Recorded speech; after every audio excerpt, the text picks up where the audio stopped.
inshuti n'ababyeyi wari inshuti ya bose Imana igutuza heza uduhimbira kuturirimbo nka mama papa n'imihigo yacu izahora mu mitima yacu warakoze mubyeyi mwiza tuzahora tukwibuka tuzahora tugukumbuye twese abo wareze tuzahora tugukeneye wakundaga amahoro warangwaga n'urukundo inama zawe mubyeyi tuzahora tuzizirikana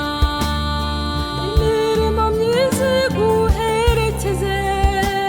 indirimbo nziza zisingiza Imana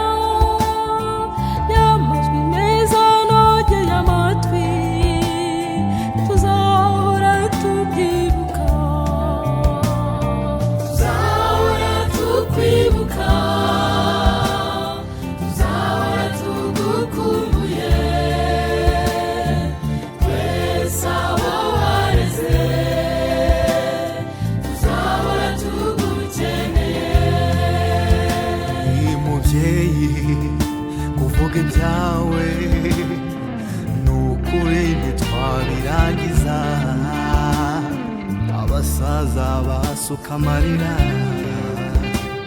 ababyeyi agahinda kakaba kenshi ku munsi wa mbere nkubona abahanzi twari twungutse imbaraga nyinshi cyane iki cyubu dusigiye tuzacyitwaramo dute ko nk'ubu mbona byadushobeye guma mu mitima yacu tuzahora tukwibuka tuzahora tugukumbuye twese abo wareze tuzahora tugukeneye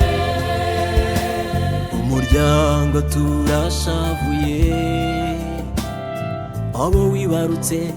uduteye intimba ariko twizeye kwaho ugiye ari heza waharaniye n'amagambo twabona tuvuga iyo kuko ugiye udutunguye waciye amarenga ntitwabimenya nyagasani ndagutuza ijabiro tuzahora tukwibuka